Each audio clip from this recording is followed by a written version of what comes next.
this episode, we take the asset threat vulnerability map you have already built and add the concept that ties it all together: risk. Cybersecurity is not just about identifying problems. It is about deciding which problems matter most and what to do about them. Risk gives you a structured way to make those decisions.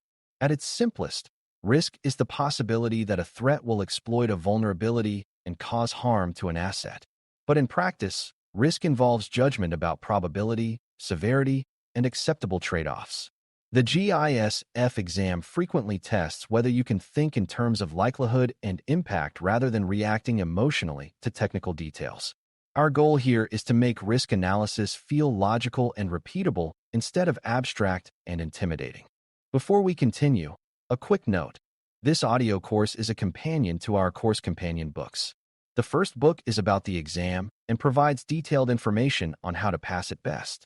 The second book is a Kindle-only ebook that contains 1,000 flashcards that can be used on your mobile device or Kindle.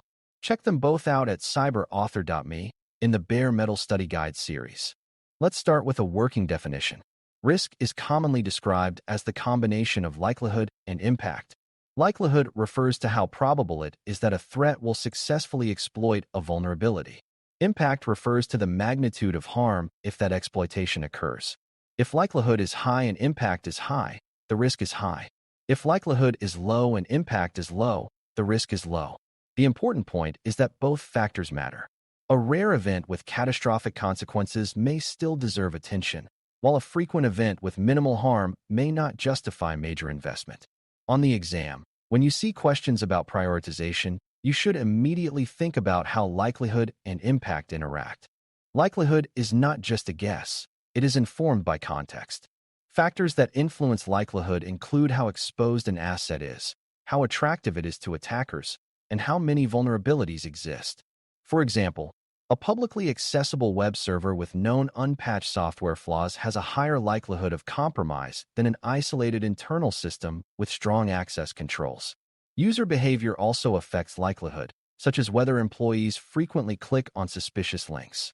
When analyzing a scenario, look for clues about exposure, attacker capability, and existing weaknesses.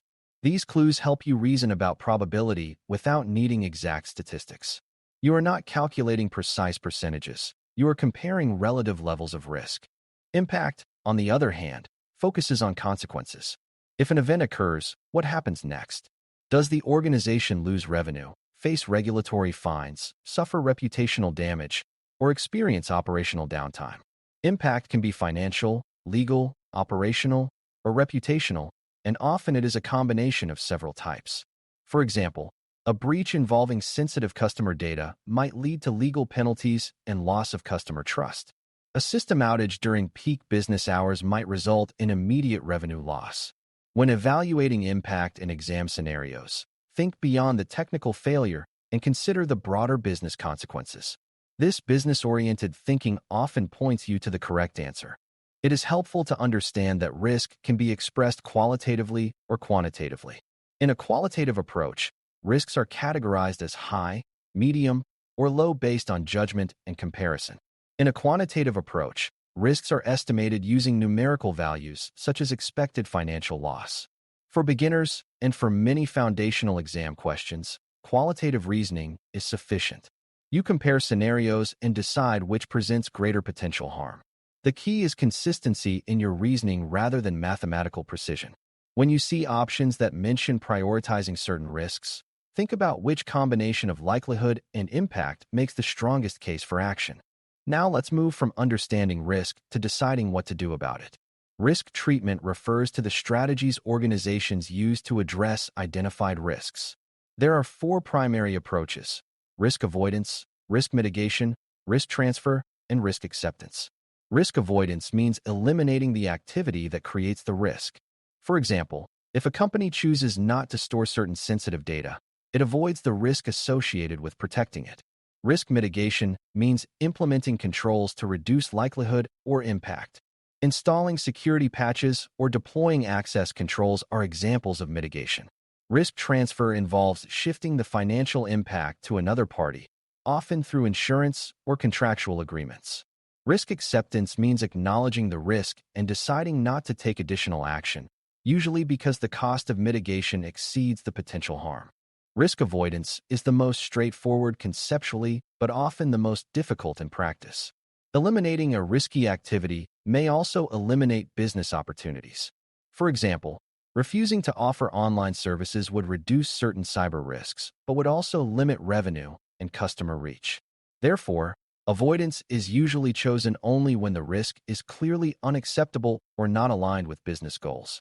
On the exam, if a question describes discontinuing a vulnerable service entirely to eliminate exposure, that is an example of avoidance. It is not the same as mitigation, which reduces but does not eliminate risk. Risk mitigation is the most common treatment strategy. It involves applying controls that lower either the likelihood of an incident or its impact. For instance, implementing multi-factor authentication reduces the likelihood of unauthorized access, while maintaining regular backups reduces the impact of ransomware. Mitigation does not guarantee that an incident will never occur, but it changes the risk profile in a favorable way. When exam questions ask for the best way to reduce risk, they are often looking for a mitigation control that directly addresses the identified vulnerability. Choosing a control that is loosely related but not targeted may not be the best answer. Risk transfer is sometimes misunderstood. Transferring risk does not eliminate it. It shifts the financial consequences to another entity. Purchasing cyber insurance is a common example. If a breach occurs, the insurance may cover certain costs. However, the operational disruption and reputational damage still affect the organization. Therefore, transfer is often combined with mitigation rather than used alone. In exam scenarios, if an option involves outsourcing certain responsibilities or purchasing insurance to manage potential losses, that likely represents risk transfer. It is important to distinguish this from mitigation, which directly reduces the technical or operational exposure. Risk acceptance is a deliberate decision, not neglect. Organizations accept risk when the cost of mitigation exceeds the expected benefit or when the risk level falls within their tolerance. For example, a minor vulnerability in a low-value system may not justify significant investment to fix immediately. Acceptance should be documented and reviewed periodically because risk conditions can change. On the exam, if a scenario describes acknowledging a low-impact issue and choosing to monitor it rather than implement new controls, that reflects risk acceptance. It is not the same as ignoring risk. It is a conscious trade-off. Risk tolerance plays an important role in treatment decisions. Risk tolerance is the level of risk an organization is willing to accept in pursuit of its objectives. Different organizations have different tolerances based on their industry, regulatory environment, and strategic priorities. A financial institution handling sensitive transactions may have low tolerance for data breaches, while a small startup may accept more operational risk to innovate quickly. Understanding tolerance helps explain why not all risks are treated the same way. In exam questions, context often hints at tolerance levels, guiding you toward the most appropriate treatment strategy. Another key concept is residual risk, which is the risk that remains after controls are implemented. No control is perfect, so mitigation reduces, but does not eliminate risk. The goal is to reduce risk to an acceptable level rather than to zero. This idea connects back to the foundation that cybersecurity is about managing risk, not eradicating it entirely. When evaluating answer choices, remember that the presence of controls does not mean risk disappears. Instead, it shifts and often becomes smaller or less likely. Recognizing this helps you avoid answers that imply unrealistic perfection. Effective risk management also requires prioritization. Organizations rarely have unlimited resources, so they must focus on the most significant risks first. Prioritization often involves comparing likelihood and impact across multiple scenarios. For example, a highly likely phishing attack affecting many users may deserve more immediate attention than a low-probability technical exploit. On the exam, if asked which issue to address first, think about which combination of factors creates the greatest overall risk. Avoid being distracted by technical complexity. Focus on consequence and probability. Communication is another important part of risk fundamentals. Security professionals must explain risks in a way that business leaders understand. That means translating technical vulnerabilities into business impact, such as financial loss or reputational damage. Clear communication supports informed decision-making about risk treatment. Even as a beginner, practicing this translation strengthens your understanding. When you can describe how a vulnerability might affect revenue or compliance, you demonstrate integrated thinking. This integration is often what exam questions are designed to assess. To conclude, risk in cybersecurity is the combination of likelihood and impact, and effective security decisions depend on understanding both. Likelihood reflects the probability of a threat exploiting a vulnerability, while impact reflects the severity of resulting harm. Organizations treat risk through avoidance, mitigation, transfer, or acceptance, guided by their risk tolerance and available resources. Controls reduce risk, but rarely eliminate it completely, leaving residual risk that must be managed. When you analyze scenarios, prioritize based on the greatest overall risk rather than the most dramatic technical detail.